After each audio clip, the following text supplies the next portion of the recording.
Grab your Bibles. Good morning, everybody.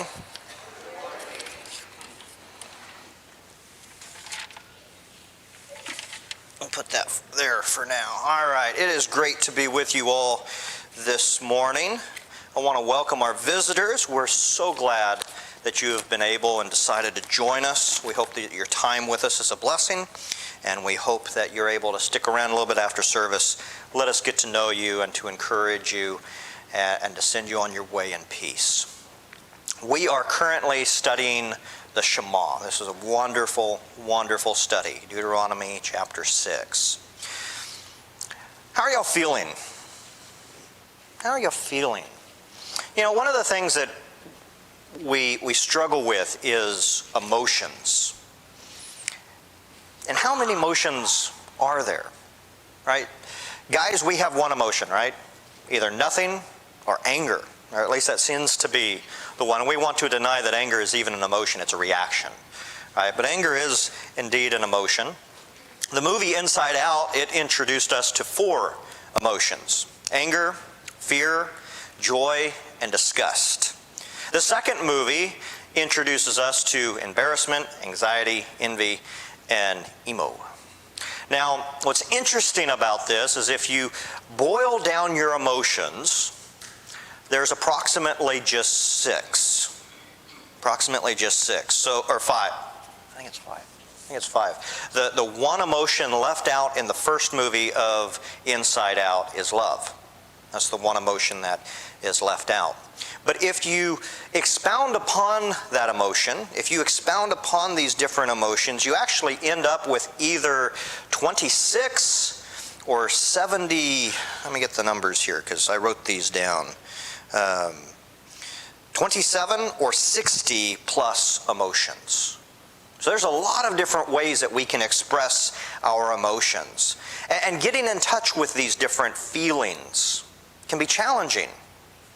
To know what we're feeling, to know why we're feeling these things, and then to know what to do with these different feelings can be quite challenging. One of the things that I personally have found in my life to be very beneficial to understanding my emotions is, 1, being aware that I have emotions, and 2, then trying to figure out where do I feel those emotions in my body. We've all had that experience, haven't we, where our chest feels heavy, right? We hear something and we feel the weight of that news or of that conflict that's going on. And we feel that weight. Maybe it's in your chest. Maybe you feel that weight in your hands. Maybe your hands feel hot, or maybe they feel cold. Right? Feeling these different things within our body as different emotions manifest within our physical form is interesting. And there's actually a lot of science behind exactly where you feel different emotions and what those emotions feel like. And if we will begin to acknowledge them and begin to notice them, it can help us to understand what we're feeling, and then we can begin to process why we're feeling these things. So it's really interesting when you begin to kind of look at some of those things. And we have a tendency maybe to not want to deal with emotions, right? We want to be logical.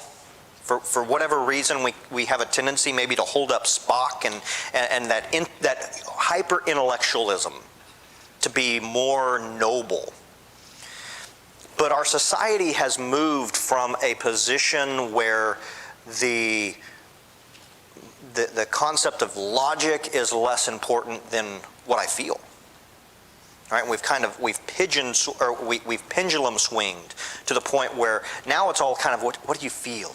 Right? Your feeling is more true than your logic. This is not a new concept. This is not a new debate. You've probably seen the memes. It's been a few years back, but where the heart is dragging the brain along, or the brain is trying to hold the heart back, right? And there's this tug of war between our mind and between our heart. This is not a new debate. The question that we're wrestling with is, where is the seat of the emotions? Where are our feelings registered? The movie Inside Out was interesting because it manifests these different emotions as entities kind of up in our brain, right? Manipulating how we deal with memory and how we react and how these things interact with each other. And it's fun to kind of think about that, but we know that that's not really how things work.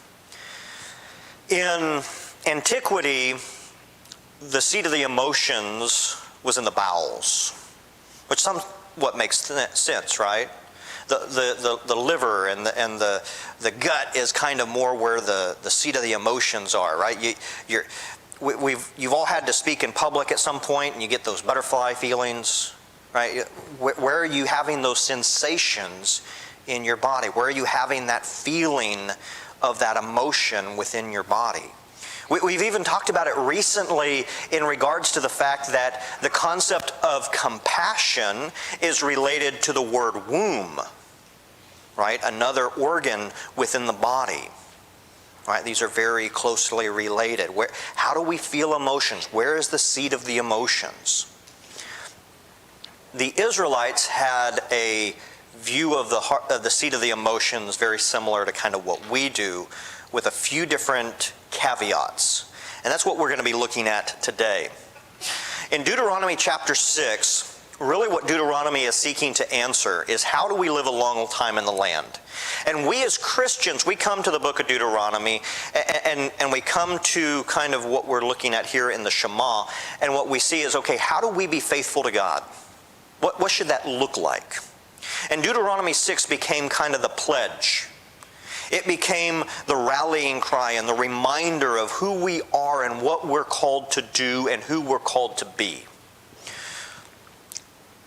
So that's why I want to encourage you, for those who can, to stand up and let's say this together. I've done this before. We're going to keep doing this. We're going to learn this. It's important for us to say this. So if you can't stand, you can't stand. That's fine.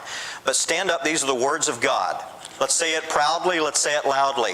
Hear, O Israel, the Lord our God, the Lord is one. And you shall love the Lord your God with all your heart and with all of your soul and with all of your strength. All right, go ahead and be seated. That's the Shema. That is the Shema. And the Shema is a call for us and a reminder of who we are and what we're about. What we're about. Let's look at the word heart. We've looked at the word Shema, the word hear, to not only to allow sound waves to enter into our ear, but to contemplate and to comprehend what is said and to then act. To Shema must result in action, to the affirmative. We've looked at who the Lord is. He is the existing one, Yahweh, our God. He is worthy of our praise, worthy of our honor, worthy of our devotion. So hear, pay attention, listen up. Focus upon who the Lord is. What is the command? Love the Lord your God. What does it mean to love Him? It means to have the feeling of emotion. It means to choose to love Him, even when you don't feel like it, even when it seems like things aren't going your way. You choose. Love is a choice. It's accompanied by emotion, right? And it leads to action. We're to obey the commandments of God, to do what God has called us to do. And one of the things we saw last week is, if we're going to love the Lord our God, that means we have to love our fellow man. There's no separating those two out. And Jesus affirmed that when He said the second command is like it. You shall love your neighbor as yourself. And we looked over at Leviticus chapter 19 and the long list of God's social order that He says you have to love your fellow man. There's no getting around that. And the church went on to sum up all of what we're talking about in that simple one word of love. It holds up all the commands. To love God and to love your neighbor is the whole duty of man. Now, the question then becomes how? How do we love the Lord our God? And the first answer to that is with all your heart. Lev.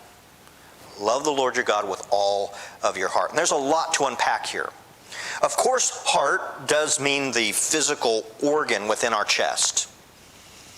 Right? Not the cute little thing we cut out of paper every Valentine's Day, but the physical heart that pumps blood and keeps us alive. The Bible understands, the biblical writers understood that there was an organ within our body that kept us alive. But it was more than that.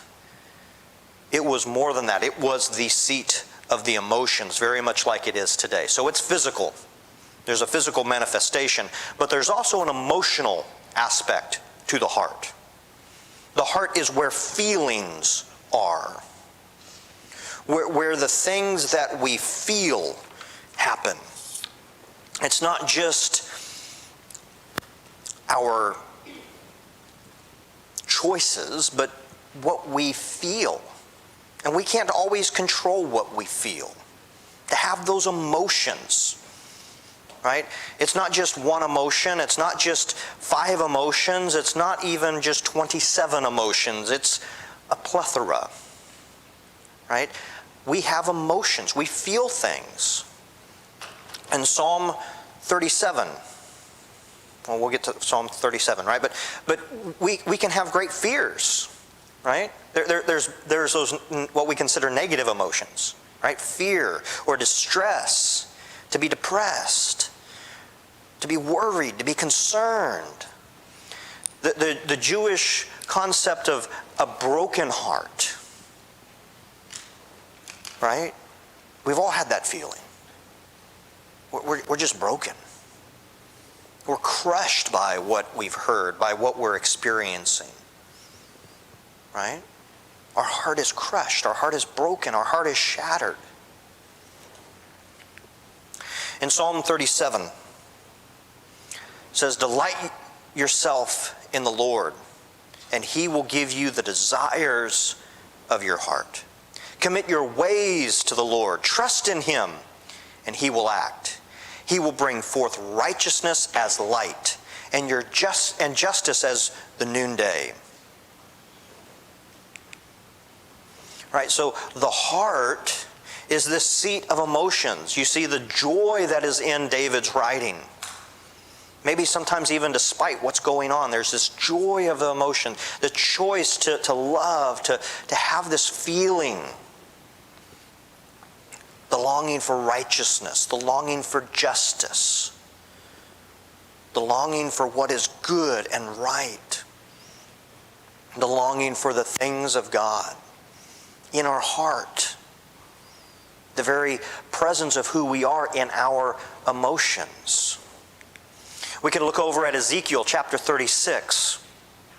"I will take you from the nations, and I will gather you from all the countries, and I will bring you into your own land. I will sprinkle clean water on you, and you shall be clean from all your uncleanliness. And from all the idols I will cleanse you. And I will give you a new heart, and a new spirit I will put in within you. And I will remove the heart of stone, your flesh, and I will give you a heart of flesh. And I will put my spirit within you, and cause you to walk in my statutes, and be careful to obey my rules." So Ezekiel is talking about the fact that our heart can be hardened. Right? Some of us, we feel numb. We know things are going on around us, but we're not acknowledging our feelings. We're not acknowledging what we're feeling. We're just numb. We're hard-hearted. We're not responsive to what's going on around us. Sin has a way of doing that. Sin has a way of creeping in and destroying our heart. And Ezekiel sees a day where God's going to break that stony heart and give us a new heart. A heart that's responsive. A heart that feels. A heart that's aware. With a heart that feels and a heart that's aware, we have the range of emotions. We feel the broken heart, the sorrow, the despair, and we feel the joy and the adoration and the glory and the sorrow. We feel that whole range of emotions within our heart because that's where the seat of the emotions lays. We could go over to Psalm 51, 6 through 10. Behold, you delight in truth in your inward being. You teach me wisdom in the secret heart. You purge me with hyssop, and I shall be clean. Wash me, and I shall be whiter than snow. Let me hear joy and gladness. Let the bones that you have broken rejoice. Hide your face from my sins. Blot out my iniquity. Create in me a clean heart, O God, and renew a right spirit within me. And as David is wrestling with how he has sinned against God, and the prophet has come in and declared to him and broken through that heart of stone, that denial of what he has done wrong, that heart of flesh responds and repents. In the New Testament, we see this in the Beatitudes. Blessed are the pure in heart, for they shall see God. Blessed are those who mourn, those who repent, they will be comforted. All right, we're responsive to our feelings. We are aware of our feelings, of our emotions. But the heart is more than just the emotions that are running away with us. The heart in the Jewish mindset is not just the feelings that lead us to do all sorts of crazy things that we think of today. See, it was also the thought. The heart was also the center of thought and of contemplation. In Deuteronomy chapter 30 and verse 1 through 3, when all these things come upon you, the blessing and the curse, which I have set before you, and you call them to mind among all the nations where the Lord has driven you, and return to the Lord your God and your children, and you obey his voice in all that I have commanded you today. With all your heart and with all your soul, then the Lord your God will restore your fortunes and have mercy upon you. And he will gather you again from all the peoples where the Lord your God has scattered you. So he is calling us to think. And that thought is in the heart. We think and we contemplate and we wrestle with these things in our heart. And in a similar way, not only are we thinking about these things in our heart, not only is the mind connected with the heart, but the choice is also connected to the heart. The heart chooses. The heart makes a choice. So this idea that we have today of the mind being up here, the brain, the intellect, that being superior, right? And the heart running away and we have to hold it back. In the Jewish mindset, it's both. They're parallel, they're combined. And our feelings, our emotions, the things that we are feeling within our body, the things that we're hearing, the things that we're thinking about, the things that we're wrestling with, the choices that we make are all one and the same. So it's not about modernism versus postmodernism. It's this place of emotion and intellect being paired together. And there's a little bit more to this, but that's why Jesus in the New Testament, let me jump to this here. We'll talk about the mind. Every time we read of Jesus quoting or somebody quoting Deuteronomy 6 in the New Testament, it's love the Lord your God with all your heart, soul, mind, and strength. The addition of the mind in part is because in the heart is the center of emotions and the center of thought and of contemplation and of choice. Okay, let's jump back over here. Haggai chapter 1, starting in verse 5. Now therefore thus says the Lord your God of hosts, consider your ways. You have sown much, yet you have harvested little. You have eaten, but you don't have enough. You have drank, but you've not had your fill. You have clothed yourself, but no one is warm. He who earns a wage puts them into a bag with holes. Thus the Lord of hosts says, consider your ways. Once again, this is the word lev. With our heart, we have a choice to make. We listen to our emotions. We're aware of our feelings. We hear and we contemplate. We understand wisdom. We hide that wisdom in our heart. We think about that wisdom. We think about those things that we feel. And with that understanding, we make choices and we discern and we do. All of these things are bound up within the heart. The concept is the whole of who you are, the whole inner person is bound up in the seat of the emotions, the heart. The heart. So when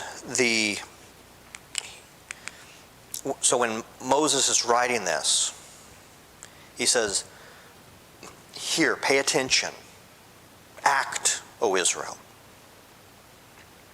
The Lord our God, the existing one, the one who created the universe, the Lord, He is our God. He is one. And you shall love the Lord your God. You shall be passionate about Him. You shall have emotions about Him. You should choose Him. You should be obedient to Him. You should be devoted to Him. How? With all of your heart. With all of your inner self, with everything that you are. Love the Lord your God.